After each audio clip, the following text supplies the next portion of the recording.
They say reality is something we enter, a place that already exists, waiting for us. But what if that's the illusion? What if the world isn't happening to us, but through us? 800 years ago, a poet whispered of this secret. Centuries later, a psychologist tried to prove it. Two minds, Rumi and Jung, both glimpsed a pattern so profound it could explain why your thoughts, your emotions, and even your wounds seem to echo back into your life. Rumi wrote, "The universe is not outside of you. Look inside yourself. Everything that you want, you already are." Jung discovered that the psyche doesn't just observe the world, it shapes it. If both were right, then every fear you face, every person you meet, every so-called coincidence might be part of a single hidden law, one that connects consciousness and reality itself. In this video, we'll uncover that law. We'll trace it from the depths of Jung's psychology to the verses of Rumi's divine love, and you may never see your world the same way again. If reality mirrors the mind, then the first thing it reflects is the part we hide. Carl Jung called it the shadow, the unseen twin that moves beneath our awareness, shaping our fears, our choices, and the people we attract. He believed that every human being carries this darker self, the sum of everything we deny, repress, or refuse to see. To Jung, the journey of awakening did not begin in light, but in confrontation with that inner darkness. He wrote, "One does not become enlightened by imagining figures of light, but by making the darkness conscious." Centuries before him, Rumi had spoken of the same mirror. He said, "If you are irritated by every rub, how will your mirror be polished?" For Rumi too, pain and friction were not punishments, they were invitations. The polishing of the mirror was the cleansing of perception. Only when the heart faces its own shadow can it begin to reflect truth. Both men, though divided by time and language, understood the same hidden law, that what we refuse to see within returns to us from without, through people, patterns, and events designed to wake us from the dream of separation. When we finally face the darkness within, something changes. The mirror no longer frightens us. It begins to reveal. And in that reflection, we meet something unexpected. Not another shadow, but love itself. Jung called this mystery the anima, the hidden feminine within the masculine, and the animus, the hidden masculine within the feminine. He believed that every soul carries both halves, and that true awakening happens only when they reunite. The anima speaks through emotion, art, intuition, the voice that whispers from dreams and silence. She is the bridge between the human and the divine within. Rumi saw the same bridge through the eyes of a lover. He wrote, "Lovers don't finally meet somewhere. They're in each other all along." For him, the beloved was not a person. It was the soul's own reflection, calling itself home. Every longing, every heartbreak was a coded message from the divine, reminding the seeker that what they chase outside has always lived within. Both Jung and Rumi spoke of the same law, but in different tongues. That love is not found in another. It is the alchemy that occurs when the opposites inside you remember they were never apart. When the opposites within us reunite, a quiet clarity begins to rise. It feels as if something vast, something beyond thought, is watching through our eyes. Jung called this center of awareness the self, not the ego that seeks control, but the totality that contains both light and shadow, masculine and feminine, conscious and unconscious. To him, the self was the inner God image, the spark of divinity that orders the psyche just as gravity orders the stars. Rumi spoke of the same center through love. He said, "Stop acting so small. You are the universe in ecstatic motion."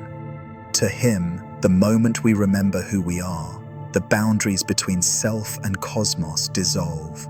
The drop remembers the ocean. The wave realizes it was never separate from the sea. And this is where the hidden law begins to reveal its scope. The mind no longer seems trapped inside the skull. It becomes a mirror for the universe itself. Every pattern within us corresponds to a pattern without. The same intelligence that guides your heartbeat moves the planets, the tides, and the turning of galaxies. To awaken is to recognize this symmetry, that the self is not in the universe. The universe is in the self. If the universe is a mirror of the mind, then what happens when the mirror answers back? Jung called it synchronicity, a mysterious alignment between inner meaning and outer event. Moments that feel too precise to be chance, too intimate to be coincidence. A thought you hold, and suddenly the world echoes it. A symbol repeats itself in dreams, in signs, in strangers' words. Reality seems to whisper, "I heard you." For Jung, these were not accidents. They were messages from the deeper order, a bridge between the psyche and the cosmos. He believed that when we become aware of our inner patterns, the universe begins to arrange itself around that awareness. Rumi spoke of the same phenomenon through devotion.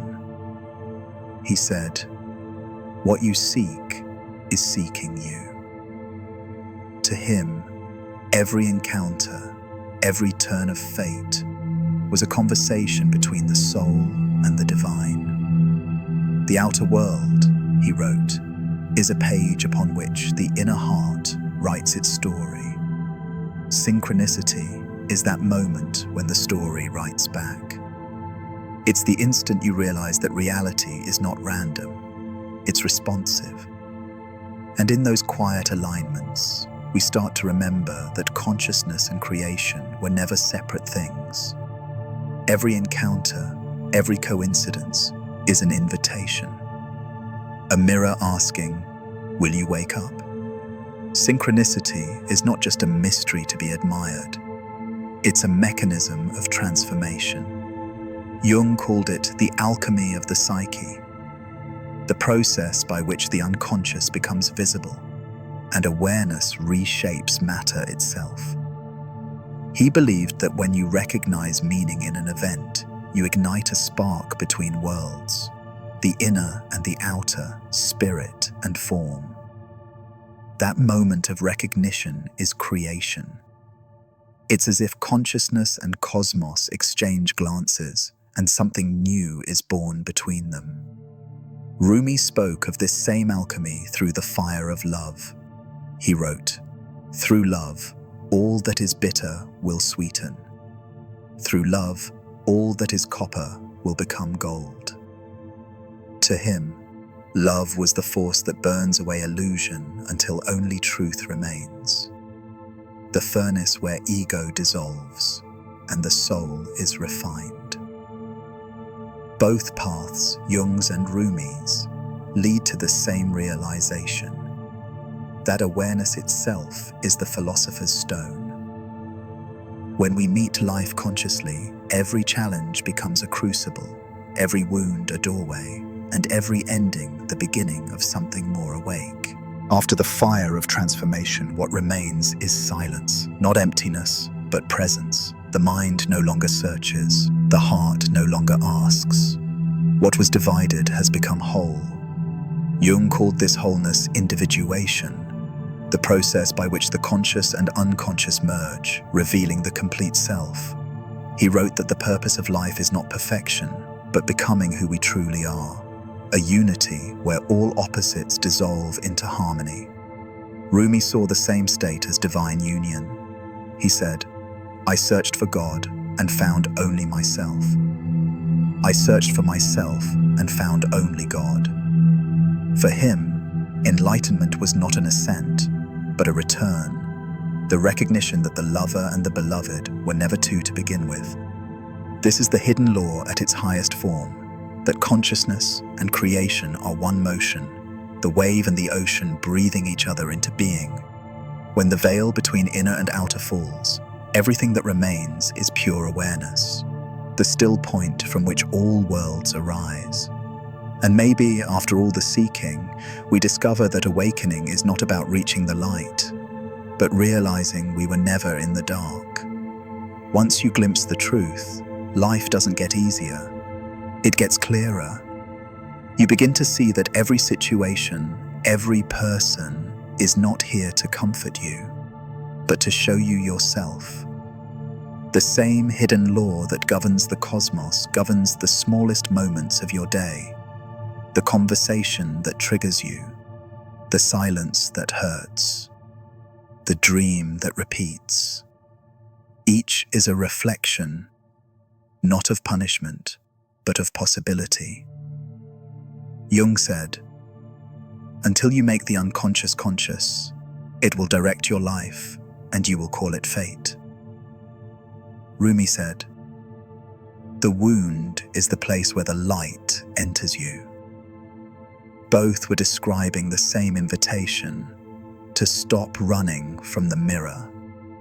Every challenge becomes a teacher, every loss becomes a message, and every joy a confirmation that you're in alignment with something vast and intelligent. When you start to live from this awareness, you no longer ask, "Why is this happening to me?" Instead, you whisper, "What is this showing me?" That shift from reaction to reflection is how consciousness evolves. And it's the moment the law stops being theory and becomes your life. Maybe this was never about learning something new, but remembering what you already knew. Jung tried to describe it through science. Rumi sang it through the language of love. Both pointed to the same hidden law.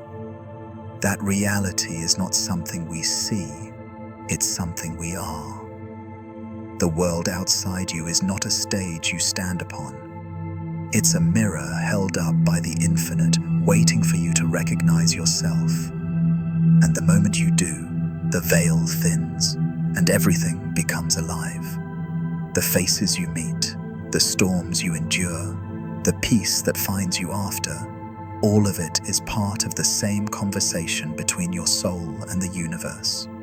So maybe, before this video ends, take a moment, look around you. What if every reflection, every coincidence, every silence is the universe speaking your name? And if it is, what do you think it's trying to tell you?